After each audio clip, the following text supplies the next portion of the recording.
네, 오랜만에 맨하탄 나왔습니다. 자, 제가 맨하탄 나올 때마다 들리는 곳이 몇 군데가 있는데요. 그 중에 여기도 한 군데입니다. 여기 어디냐면 여기가 아마 허드슨 리버 파크라고 하는 곳일 텐데, 이곳이 이제 그 첼스 마켓에서 조금 한 5분 정도 강가로 허드슨 리버 쪽으로 걸어오면 있는 최근에 조성된 공원이죠. 그래서 여기서 바라다 보는 맨하탄 로워 웨스트 쪽이 괜찮아서 제가 가끔 여기 오죠. 올 때마다 남기는 게 있어요. 뉴욕에 대한 스토리를 좀 남기고 있는데, 처음 뉴욕으로 오신 분들한테는 아마 도움이 되지 싶기도 하고, 그래서 남겨드립니다. 특히 연도수도 얘기를 하거든요. 연도수를 얘기하는 이유는, 그 정도 된 도시다. 그리고 또 여기를 개척한 국가도 얘기를 하거든요. 여기는 그러니까 순수하게 영국이라고 하는 나라에 의해서 개척된 나라가 아니다라는 걸 이제 알려드리는 차원에서 얘기를 하죠. 그래서 오늘도 좀 얘기를 해보겠습니다. 뉴욕을 처음 발견한 사람은 사실은 저 끝에 보이는 다리가 하나 있는데, 그게 이제 베라자노 브릿지거든요.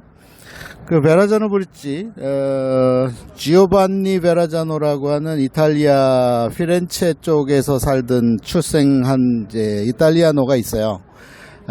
근데 그는 이제 청년 시절부터는 프랑스에서 살았기 때문에 공식적으로는 이제 프랑스 선장 캡틴의 이름으로 프랑스 선박을 타고 이제 이곳을 발견을 하죠. 그게 언제냐면 1525년이에요. 그러니까 1525년에 이미 맨하탄과 뉴욕은 이 서유럽에 의해서 공개가 된 거죠. 그런데 이제 그는 들어오질 않았어요. 저 끝에 보이는 베라자노 브릿지, 브릿지 부근까지만 오고 들여다보니까 이게 그냥 또 다른 바다구나, 또는 큰 호수구나, 이를 생각하고, 원래 그가 찾고 있었던 것은 사실은 북방 항로를 찾고 있었기 때문에 그도 그래서 그냥 통과해서 갑니다. 통과해서 가면은 어디가 나오냐면 지금의 JFK 공항이 있는 롱아일랜드가 나오거든요. 그래서 보니까 계속 그 띠를 띠고 이 육지가 연결되어 있으니까 계속 이스트로 간 거죠. 그리고 이스트 끝에 가면 이제 몬타악이라고 하는 롱아일랜드 끝자락이 나오는데, 거기서부터는 육지가 없으니까 더 북쪽으로 올라가죠. 그래서 간 곳이 지금의 캐나다의 바로 그 노바스코샤라고 하는 섬을 발견을 합니다. 그의 눈에는 그게 섬이 아니죠. 커다란 육지였습니다. 그리고 끝까지 한번 가보자. 그래서 올라가서 이제 그야말로 우리가 얘기하는 뉴펀들랜드 어장을 발견을 하게 되는 거죠. 그리고 그는 이제 다시 본국으로 돌아갑니다. 그리고 기록에 남기죠. 이곳이 지나가다 보니까 큰 호수 같은 곳이 있는데 육지가 있더라. 그렇게 기록이 남긴 것을 그로부터 약 100여 년 채 못 되는 시점에, 그러니까 정확히는 1609년에 네덜란드 선박이죠. 네덜란드 선박을 동인도 회사배를 타고 새로운 선장이 항해를 시작을 합니다. 그의 이름은 헨리 허슨이에요. 이제 헨리 허슨은 베라자노가 남긴 기록을 그대로 보고 이곳에 와서 이 안으로 들어옵니다. 그래서 지금 보시는 저 베라자노 브릿지 안쪽 이곳까지 들어오게 되는 거죠. 그리고 이제 육지를 발견을 한 게 바로 이 맨하탄 섬이에요. 그래서 맨하탄 섬 직전에 저 끝자락에 뭐가 있냐면 거버너스 아일랜드라는 섬이 있는데, 거기 들렸다가 여기까지 들어와서 이쪽 바다, 지금 앞에 보시는 이 바다를 보고 항해를 계속해서 이어갑니다. 그 역시도 찾고 있었던 곳은 이 뉴욕 땅이 아니라 중국으로 가는 동방 항로, 북방 항로를 찾고 있었던 거예요. 그래서 그의 목표를 달성하기 위해서 계속해서 올라갑니다. 그래서 이 강가를 타고 쭉 올라가다가 결국은 이제 지금의 뉴욕의 주도인 올바니에서 막히게 되죠. 그리고 이제 다시 돌아오는데, 어쨌든 허슨 선장은 일로 쭉 올라갔다가 되돌아와서 결국은 자기가 원했던 그 북방항로는 찾지 못했죠. 그게 그의 3차 여행이에요. 3차 항해인데, 그래서 그는 이제 마음을 다잡아 먹고 다시 그 베라자노가 갔던 그 항로를 따라서 쭉 올라갑니다. 그래서 지금의 노바스코샤를 지나서 캐나다만 안쪽으로 들어가요. 그래서 거기가 이제 그의 생애의 마지막 지점인데, 그래서 거기를 이제 허드슨만이라고 지금은 이름을 붙였습니다. 그래서 허드슨만에서 그애는 생애를 마감을 하고, 그러나 그의 업적은 바로 이 맨하탄이라고 하는 섬을 발견한 거죠. 그래서 맨하탄에 와서 맨하탄 섬에 와서 여기를 이제 육지로 상륙을 합니다. 그리고 이제 돌아가서 네덜란드로 돌아가서 보고서를 쓰죠. 근데 그는 사실은 영국 선장이에요. 그러니까 영국 선장이기 때문에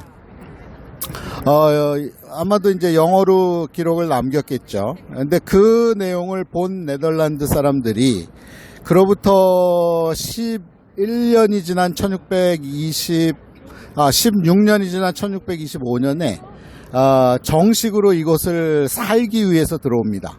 그래서 네덜란드의 거주자들이 맨하탄에 들어온 게 1624년 5년. 그때부터가 맨하탄의 시작이자 뉴욕의 시작이에요. 사람이 살기 시작했으므로. 근데 와서 보니까 여기는 네이티브 인디언들이 있는 거예요. 그래서 그 네이티브 인디언들에게 돈을 주고자 하는데 돈이 이제 가치가 없으니까, 화폐 가치가 서로 모르니까, 하나의 주얼리를 줬는데 그 주얼리의 가치가 24불이었다는 거죠.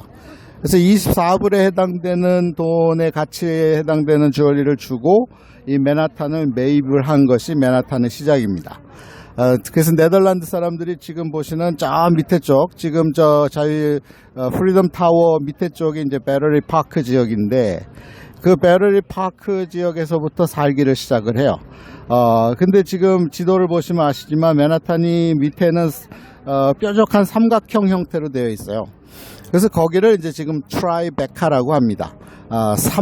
트라이가 3이잖아요. 베카는 무슨 말이냐면, 베카, 빌로우 커넬 스트리트라 이 말이에요. 그래서 베카가 된 거야. 트라이베카 지역에서 살기 시작을 하고, 그리고 거기다가 이제 외부로부터의 공격을 막기 위해서 벽을 세우죠. 그것이 월스트리트의 시작이에요. 그래서 월스트리트이 생겨나게 되는 거죠. 그래서 월스트리트의 지역까지 이제 살다가 이제 그로부터 몇십 년 후에 정식으로 이제 영국에서 온 사람들은 언제 도착하냐면 네덜란드 사람들보다 조금 빠르거나 늦게, 빠르다는 얘기는 1607년에 여기가 아니고 저 밑에 버지니아 쪽에 도착한 사람들이 있어서 거기다가 이제 제임스타운을 만들죠. 그리고 그로부터 13년 지난 다음에 1620년에 저 위쪽에 지금의 보스턴 플리머스라고 하는 곳에 도착을 해요. 그게 이제 우리가 잘 아는 바로 메이플라워 호입니다. 그래서 메이플라워를 타고 와서 사실은 헨리 허드슨 선장이 기록을 보고 이곳에 오기를 원했는데, 뉴욕에 오기를 원했는데 풍랑을 만나는 바람에 거기 지금 플리머스라고 하는 케이프 캇에 도착하고 이제 거기서 살기 시작한 것이 영국인들의 미국 이민 역사의 시작이거든요. 그래서 거기 살던 사람들이 이제 시간이 지나면서 1664년에 이곳에 내려와서 네덜란드 사람들이 개척하고 살기 시작한 이 땅을 병합을 해버립니다. 흡수해버리는 거죠. 그러면서 여기에 이제 네덜란드 사람들도 살고, 원래 살았던 네이티브 인디언들도 살고, 그 다음에 또 영국인들뿐만 아니라 네덜란드인뿐만 아니라 이제 프랑스 사람들도 살고, 또 독일 사람들도 살고, 스웨덴 사람들도 살아서 이게 그때부터 이미 여기는 다민족 국가의 대표적인 도시가 되는 거죠. 그래서 맨하탄이 이제 뉴욕으로서 시작을 하면서 도시가 점점 커져요. 특히 많이 들어온 인종이 누구냐면 아이얼랜드에서 아이리시들이 많이 들어오거든요. 그리고 그 다음에 들어오는 게 유대인들이 많이 들어오고, 그래서 그 사람들이 이제 여기 살면서 경제를 꾸려 나가면서 이제 드디어 다리도 놓게 돼요. 그래서 첫 번째 놓은 다리가 바로 건너편에 보이는 브루클린 브릿지입니다. 그 브루클린 브릿지가 생길 때쯤 되면 이 도시는 인구수가 굉장히 폭증하는 시대를 맞이해요. 그래서 여기를 이제 5개의 보로로 형성되는 대뉴욕 지구라고 하는 큰 뉴욕이 탄생을 하는 시점이 바로 1800년대 말입니다. 그 1800년대 말이 되면 5개의 카운티를 하나로 묶은 대뉴욕이라고 하는 도시가 생겨나면서 뉴욕은 이제 우리가 지금 알고 있는 저 밑에 쪽에 스테이튼 아일랜드, 그리고 이곳 맨하탄, 그리고 동쪽에 밑에 쪽으로 브루클린, 위쪽으로 퀸즈, 그리고 맨하탄 위쪽으로 브롱스, 이렇게 5개의 보로로 만들어지는 대뉴욕이라고 하는 도시가 형성이 되는 거죠. 그러면서 1900년대가 시작이 됩니다. 1900년대부터 이 뉴욕은 완전히 새로운 그 세계를 리드하는 대도시로서 이제 시작을 하면서 리딩 도시이면서 리딩 국가의 중심이 되는 거죠. 그래서 그 당시에 1800년대 초반까지만 해도 여기가 정확히는 1770년대, 1780년대에 1776년에 독립선언을 하고 독립전쟁을 하면서 1780년대 말이 되면 이제 독립이 되거든요. 그러면서 이 뉴욕이 유나이티드 스테이츠라고 하는 미국의 수도로 시작을 합니다. 아주 짧은 기간이긴 한데 수도로 시작을 하고 이제 대통령이 약속을 하기를 선서한 후에 바로 이 남쪽으로 옮겨가기로. 왜냐하면 지금의 워싱턴 DC라고 하는 메릴랜드 쪽, 볼티모어 쪽에서 이제 토지를 무상으로 이제 제공을 받았거든요. 근데 그 토지가 굉장히 질이 나빠요. 뭐냐면 늪지예요. 그래서 늪지를 지금 워싱턴 DC는 매립을 해서 지금의 수도가 된 거거든요. 그 워싱턴 DC, 그리고 그 이전에 이 미국을 개척한 선각자들이 주로 모였던 필라델피아, 이곳이 개척되기 전까지는 이 뉴욕이라고 하는 곳이 바로 미국의 수도였다는 사실을 오늘 새삼스레 모르고 계신 분을 위해서 알려드리면서 오늘은 뉴욕의 시작과 본격적인 발전이 시작되는 그 시점까지 얘기해 봤습니다. 여기는 맨하탄이고요, 뉴욕이고요. 앞쪽에 바로 프리덤 타워를 눈앞에 보면서 오늘 촬영을 했습니다.